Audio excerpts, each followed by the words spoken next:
Hi y'all, welcome and welcome back. So far, we've introduced desire satisfaction theory and explored how it defines intrinsic value. Now let's turn to why some find this theory so attractive. What are the strengths of desire satisfaction theory? Why might someone adopt this view of well-being? The first advantage is that desire satisfaction theory recognizes a variety of good lives. Different people have very different desires.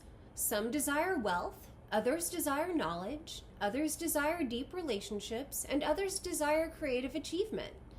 Desire satisfaction theory says that all of these are acceptable paths to well-being. There isn't one single model of flourishing that applies to everyone. Instead, what makes a life good depends on what you personally want. This flexibility is a big strength compared to more rigid theories that say there's only one way to live well.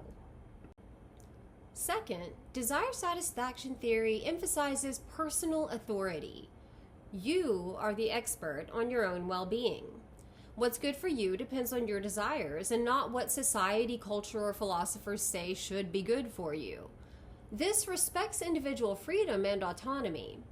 If you desire to be a musician rather than a doctor, desire satisfaction theory says that's just a good path to a good life, so long as it satisfies your actual desires.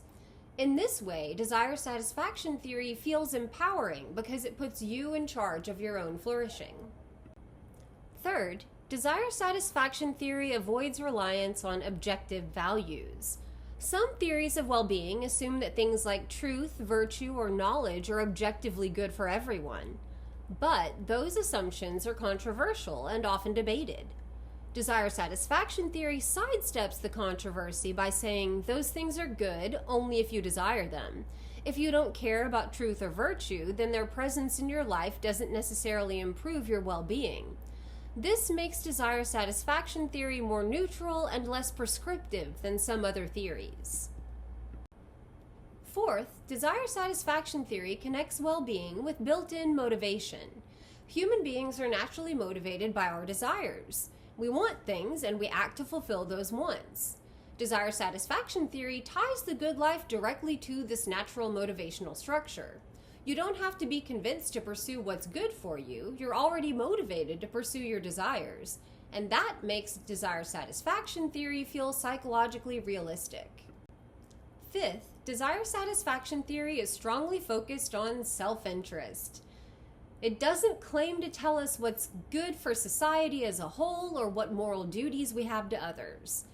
Instead, it is a theory of personal well-being. What's good for you? Of course, in real life, our desires often include the well-being of others, but desire satisfaction theory's focus is on what fulfills your desires. That sharp focus helps clarify what it means for a life to go well for the individual.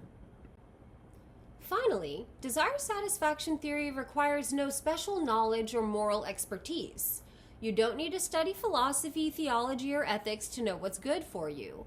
You just need to understand your own desires.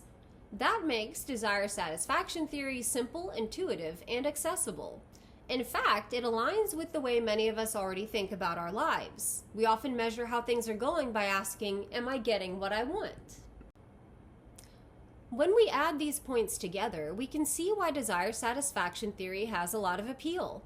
It's flexible, it's personal, it respects autonomy, it avoids controversial assumptions, and it ties well-being to the desires that already motivate us. In short, it puts the individual at the center of the good life.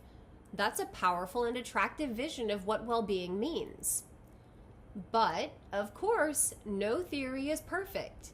In our next video, we'll look at some of the major problems with desire satisfaction theory, including cases where satisfying desires seems to make life worse, not better.